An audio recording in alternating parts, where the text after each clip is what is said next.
What is going on, guys? DBG here, and in this video I'm going to be telling you guys how to prepare for Spotlight Sims.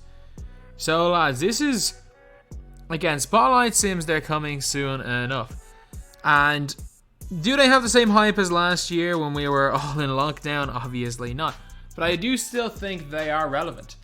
I think Spotlight Sims are very, very relevant in my team, lads, and we know that they are coming. Like, they have to come next week. They have to. They have to. Like, if we don't see them by this day next week, which is Sunday, I will do a 24-hour live stream next Monday week. Actually, I'm not. No, I'm not making that stupid bet. I was about to say I'll do a 24-hour live stream and get Vince Carter. I was like, again, I can't make stupid bets anymore because I don't even know what the hell is going on, like, in terms of actual life stuff, so I can't make that bet anymore.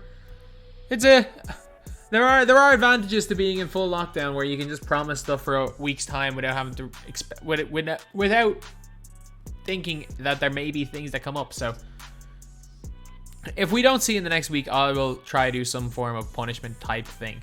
Let's just say that much. But yeah, so we gotta look at the last Spotlight Sims first of all. So like, if we look at, say, these challenge 1, it's like use at least 3 Clippers players, no restrictions, use 5 Hornets players, no restrictions for triple threat, 10 Bulls players, no restrictions.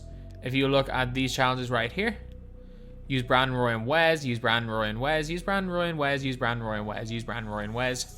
So yeah, I think that's really the case for all these. And there was no specific one either. It was a really weird one. It was like, use 10 Wizards players, 6 Knicks players, 5 Warriors players, 4 Cavs players, 3 Kings players.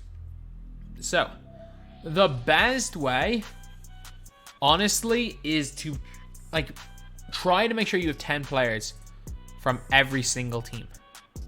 Try to make sure you have 10 players from every team. Just so, for example, like, you're looking at players right here. Amethyst, Diamond, Pink Diamond, Opal, 76ers. Make sure you've got a full, at least 10 guys you can run.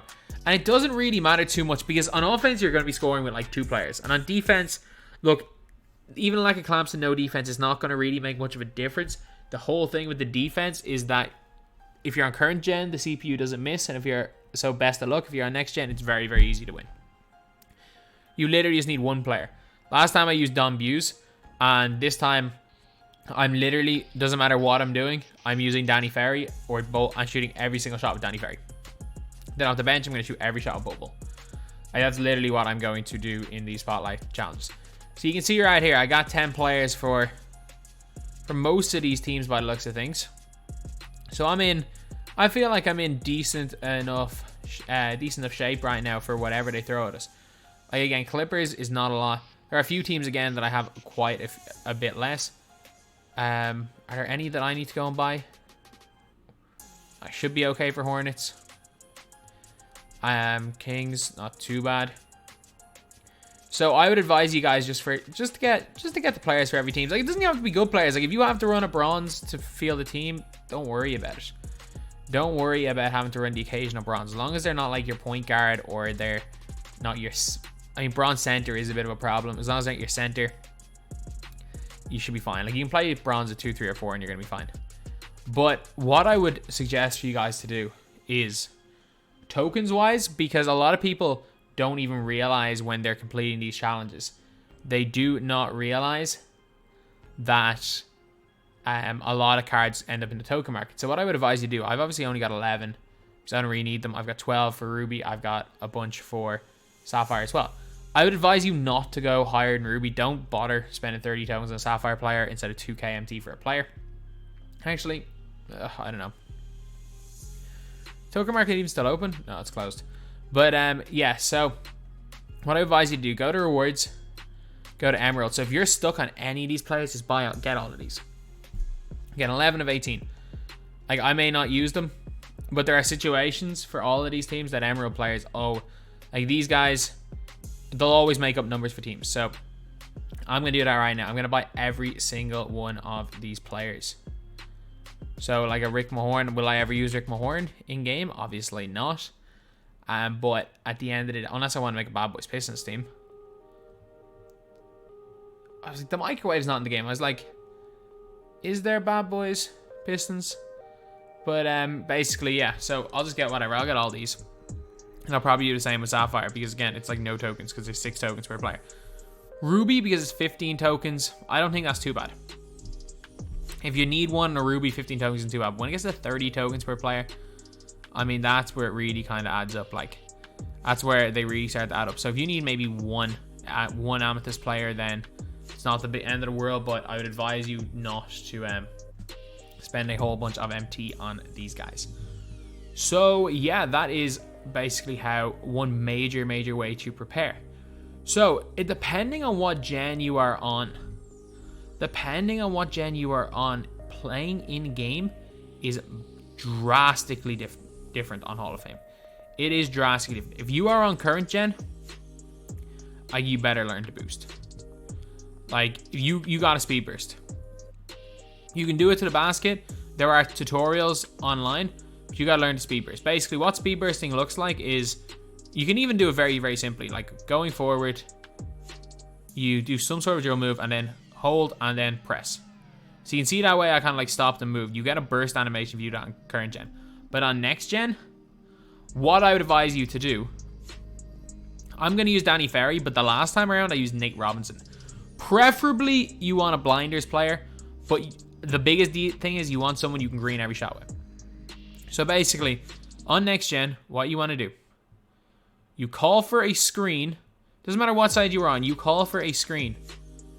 And wherever, if the screen is going on your right side, and like say, for example, the screen is trying to send you middle, and you're in this position here, you make sure the ball's in your right hand, Curry left, green.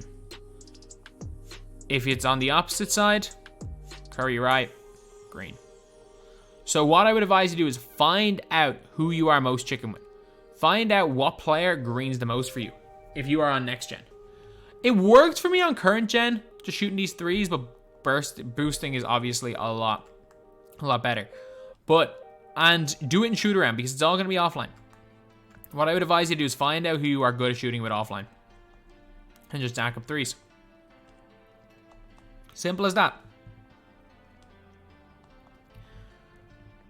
Just put up a whole bunch of threes in these games, and like, or sometimes what works is you can literally just left, right, and then if you have a screen going left, you can literally just left using the left stick and get wide open. Like, you will, I'm telling you, it is the easiest thing ever to get wide open shots on next gen, but you just need to practice and shooting them. And another thing that I would definitely advise you to do is go to, wait, are Hall of Fame and Online Versus the same? No, you can't even check. But go to Hall of Fame. Like, practice them on Hall of Fame. Like, shooting is, you can, if you're good enough at current gen, like if you are good enough at current gen, you can dance around screens and shoot a 3-pointer. Like, that's basically how I completed them in NBA 2K20. Like, that is just the way NBA 2K20 was, and it was how good I was at that game. Whereas at this game, I'm really on next gen, it's about that. But for me, obviously, Danny Ferry, he's not my favorite shooter, but he's my favorite shooter that I have a diamond contract on. That is a big one. Like, I have a diamond contract on him, and he's definitely better than Wes. For me, he is definitely better shooter than D-Rob. Oh, he's better creating a shot than D-Rob. D-Rob greens more. So he is my favorite shooter with a diamond contract. Also, if you have a diamond contract, put it on whoever your best player is. So, like, again, if I didn't have this and you have like a Kukoc, if you have a Kukoc who's gonna play every single game, just chuck a diamond contract on him. If you have it, I wouldn't buy one, but if you have one, that's the player you would chuck it on. But guys that would work really well in this role on next gen are like the likes of Luka, Danny Ferry, Tracy McGrady not so much. J.R. Smith works very well because he's got steady / blinders. Kukoc obviously works very well. You know what? This guy would work really well. Bradley Beal. Bradley Beal would work really well. You just need someone to hit shots. Like, you do not need a like god tier player. You just need someone to hit shots. But if you're on current gen, what I would advise you to do is run as many tall players as possible and just speed boost. Like, there will be definite tutorials, and I will say this is that there are playbooks that will get you open. There is no quick through SDS. So I can't just say go and buy the Brooklyn Nets playbook. So like it's a little bit difficult because, and again, backcuts, triangle are going to be your friend on next gen. I will make a video a little bit, probably a little bit after the Spotlight Sims do come out. I will make a video talking about how to actually go and beat the challenges. I just briefly went on it here. So the main tips: make sure you have 10 players from every team and really get used to using your shooter. That is the most important thing. If you're on next gen, if you're on current gen, learn how to burst. There are speed boosting tutorials everywhere. Learn how to speed boost. If you're on next gen, be chicken with somebody. And if you can speed boost on current gen and you are chicken with somebody on next gen, you will win pretty much every game. I'm telling you, you will win pretty much every game. So anyway, yeah, that is pretty much it, lads. That is the video. Just a short video talking about some ways that you could prepare for the new Spotlight Sims that I assume are coming next week, but we just don't know. So anyway, that's the video. Thank you guys for watching. Please like, comment, and subscribe.